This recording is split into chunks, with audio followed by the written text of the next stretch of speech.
In a situation that caught me completely off guard, it turned out there wasn't a spot reserved for me during a family trip I was hesitant about from the start.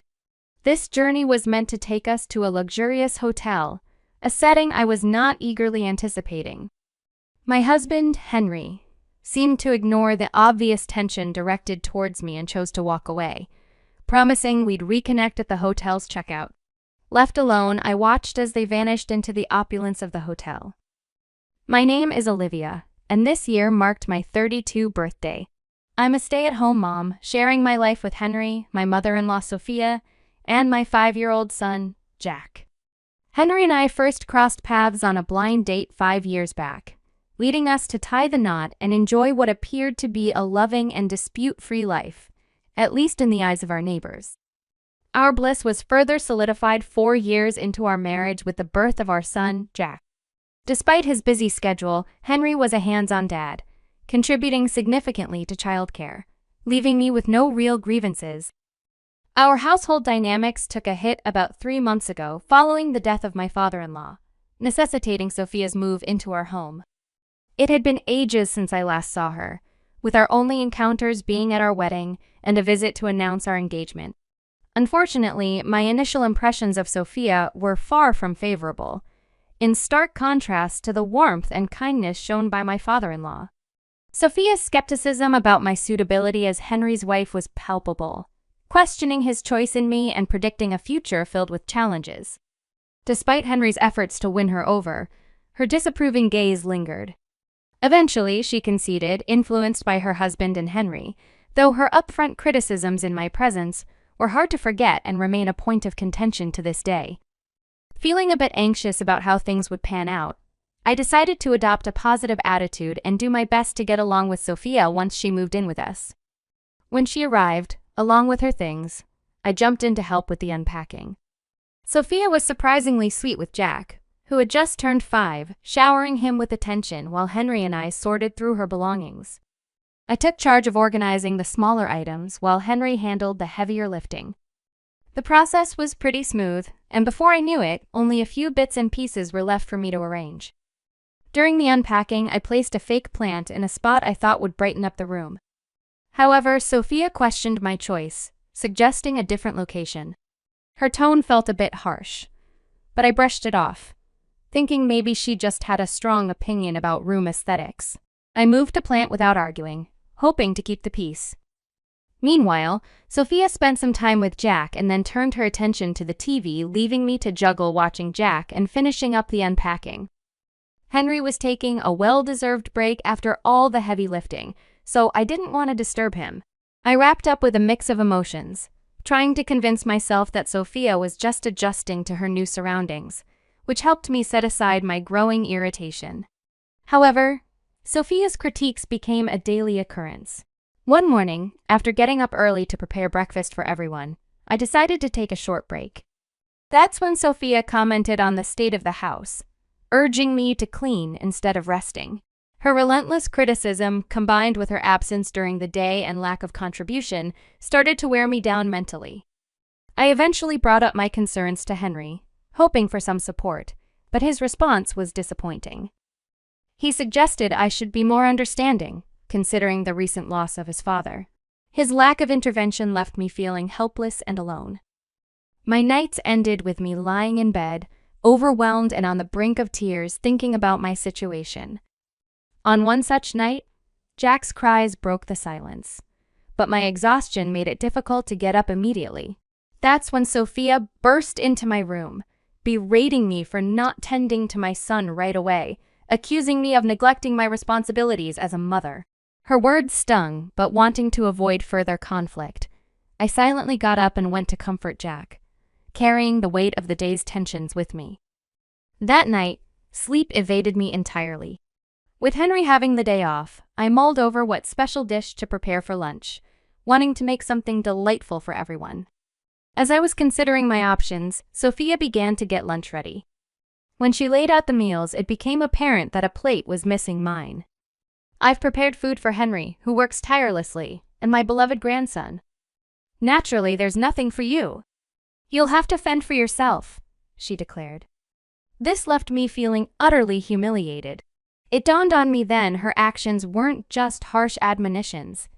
They were deliberate acts of bullying, a realization that hit me hard. I had always tried to see Sophia's behavior as tough love, thinking maybe she was pushing me to be a better partner for Henry. Without this perspective, I felt like I would crumble under the pressure. Unable to retort and feeling increasingly isolated, I poured my heart out to a childhood friend after dropping Jack off at daycare. "This is outright bullying. How are you managing to cope?" she asked, concern lacing her voice. Sharing the ordeal with her, I found myself breaking down, unable to hold back tears any longer. My friend's support was unwavering. "You're stronger than you realize, and you'll get through this. Let's think of a plan," she encouraged, giving me a glimmer of hope. Though our conversation was brief, it lifted a weight off my shoulders. Following her advice, I decided to discreetly record the daily goings-on at home.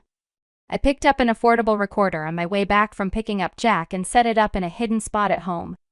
Amidst my cleaning spree, I stumbled upon a piece of paper that had slipped out of one of Sophia's drawers. It was a personal loan agreement with a staggering sum of $20,000. Shocked but realizing its potential significance, I pocketed the document. Later that evening, with Sophia back and Henry returning just in time for dinner, we sat down to the usual setting Sophia's complaints. Out of the blue, she mentioned a discount coupon for a luxurious spa hotel she had received from a friend, clearly hinting she wanted to use it. Henry was instantly supportive of the idea, and even Jack seemed thrilled at the prospect. This unexpected turn of events seemed to offer a brief respite from the tension at home, sparking a mix of emotions within me. Truthfully, I wasn't excited at the thought of joining them on the trip, anticipating nothing but discomfort for myself. Yet, surprisingly, Sophia extended an invitation my way, acknowledging my hard work around the house with an offer to tag along. Her unexpected gesture left me stunned, considering her usual behavior towards me. For a moment, I dared to hope her intentions were genuine, not spiteful. That night, I found myself restless, weighing the pros and cons of accepting the invitation. Henry approached me with a plea, expressing his desire for me to accompany them. He explained his dilemma. He couldn't rely on his mother to watch Jack, and managing our son alone on the trip would be too challenging. My frustration with how he had overlooked his mother's treatment towards me bubbled to the surface. "You've never stood up for me against your mother's unfair treatment. Why should I agree to this?" I retorted, leaving Henry at a loss for words. However, he was persistent, leading me to lay down my terms if I were to consider joining them. In a moment of revelation, I showed him the personal loan agreement I had discovered in Sophia's room, revealing her $30,000 debt. Henry was visibly shocked, unable to fathom his mother's financial burden. He proposed that we assist in settling the debt, a request that put me in a difficult position. Given Sophia's behavior towards me, I was initially reluctant to offer any help. Yet, Henry's earnest plea led me to propose my own conditions for any assistance and my participation in the trip. My demands were clear. Henry needed to intervene whenever Sophia mistreated or overly criticized me. Additionally, I insisted on establishing clear rules for Sophia's behavior to be written and displayed throughout the house. If she failed to adhere to these terms, we would have no choice but to ask her to leave. Henry agreed to my terms, and we decided to implement these changes after our return from the trip. To ensure the rules would be in place upon our return, I arranged for my friend to post them around the house in our absence. We agreed to maintain a facade of normalcy until the trip concluded, after which we would confront the situation head-on. With this plan in place, I reluctantly agreed to join the trip, informing Sophia of my decision the following day. Deciding to join them on the trip, I reminded myself to stay patient just a bit longer. On the departure day, as Henry was gathering everyone's luggage, Sophia immediately showed her true colors. "Let Olivia handle the bags," she demanded, a clear attempt to belittle me right from the start. Henry gave me a look of apology, but to avoid any conflict, I complied, albeit reluctantly. The bags were heavier than I expected, and managing them while also looking after Jack was no small feat. I silently worried about my dwindling energy reserves, fearing I wouldn't have any left to enjoy our luxurious hotel destination. The journey to the hotel involved a scenic Amtrak ride followed by a drive through mountainous terrain. The hotel itself was a sight to behold, with its stunning exterior and interior exuding luxury. Jack's excitement was palpable as he darted around exploring, while Sophia seemed to appreciate the decor before heading to the front desk for our check-in. As I was about to make my way to our room, Sophia's next words hit me like a ton of bricks.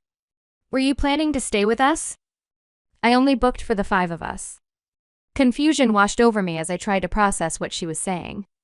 The stark realization dawned on me that her invitation was a ruse to exploit me as a makeshift porter, with no real intention of including me in their stay. "Then where should I sleep?" I inquired, to which she coldly responded, "I don't know, and I don't care. Maybe you can camp out somewhere around here." Her words were a clear dismissal, suggesting I was to fend for myself outdoors. Her cruelty left me seething with anger, but before I could confront her, she and my family vanished into the hotel, leaving me stranded in the lobby. Feeling utterly defeated, I exited the hotel, overwhelmed by the situation. Henry's feeble apology via message did nothing to console me. By noon, I found myself alone, grabbing lunch at a nearby cafe and eventually seeking refuge in an open field, hoping to find solace under the night sky. Just as I settled down, my phone rang. It was my friend, checking in on how the trip was going, unaware of the ordeal I was facing. Her voice was a reminder of the plan we had hatched together, a plan that now seemed worlds away from my current predicament. Before the ordeal unfolded, I had the foresight to provide a copy of my house key to my trusted friend, explaining the potential for trouble. After the shocking turn of events at the hotel, I filled her in on the situation. She was livid on my behalf and offered to come rescue me, but I declined. I knew that leaving would only play into Sophia's hands, something I wasn't willing to let happen. The uncertainty of her future actions weighed heavily on me, prompting a call to a lawyer for advice. I shared my evidence of emotional abuse, considering legal action against her. Although the outcome was contingent on proving premeditation, I was reassured by my lawyer that my evidence was substantial enough to pursue a case. Exhausted mentally and physically, I found solace lying in the grass under the night sky, letting the cool breeze envelop me as I contemplated my next step. The following morning, I reunited with my family and Sophia just in time for checkout. Sophia's immediate jabs about my presumed night outdoors were halted by Henry's intervention, though she swiftly sidestepped to other topics.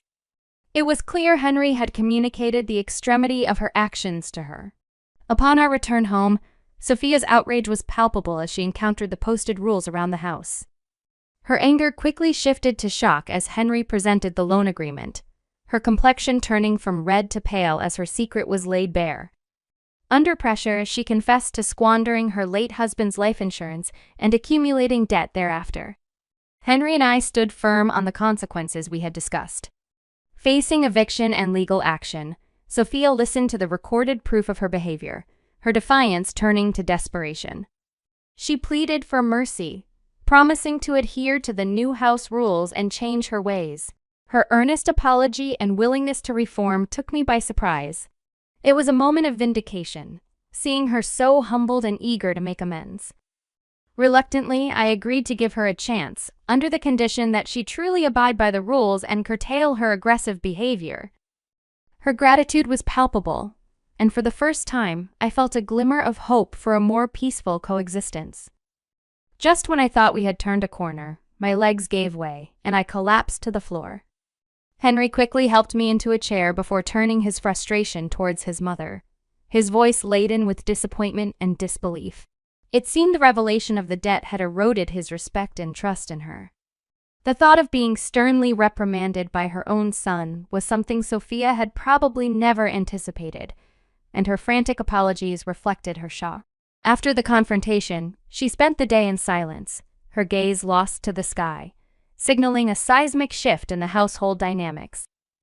The following morning, I stuck to my routine, getting up early to prepare breakfast. Despite the recent upheaval, Sophia slipped into old habits, throwing a barbed comment my way. However, this time, Henry immediately countered her with a firm reminder of their recent discussion, leaving her speechless and retreating to the sofa. I couldn't help but stifle a chuckle at the scene, but focused back on breakfast. Henry's guilt over not defending me sooner was apparent, and his struggle against the woman who raised him was palpable. Yet, I knew his heart was in the right place, and I couldn't fault him for the complexities of his feelings. His heartfelt apology later on, accompanied by tears, reassured me of his support. Over time, Sophia's demeanor towards me softened. While she still made occasional critiques, the underlying hostility seemed to fade. This newfound peace allowed me to breathe easier, fostering a healthier mental state. To manage the debt repayment of $700 a month, Henry and I teamed up, with me taking on a part-time job to contribute financially. Despite her past actions, Sophia took on the responsibility of Jack's daycare runs commendably, earning back some trust. To prevent any further financial missteps, Henry took control of managing her finances. Our family dynamic evolved gradually, inching towards a semblance of harmony. The ordeal taught me a valuable lesson about the complex interplay of love, family, and the challenges of living with a difficult in-law. I had once considered separation as an escape from the harsh criticism and unbearable treatment, but the discovery of the IOU became a catalyst for change, offering a chance to mend fences and strengthen our family unit. Perhaps there was a touch of luck in how things unfolded, but it also underscored the power of resilience and forgiveness in overcoming adversity.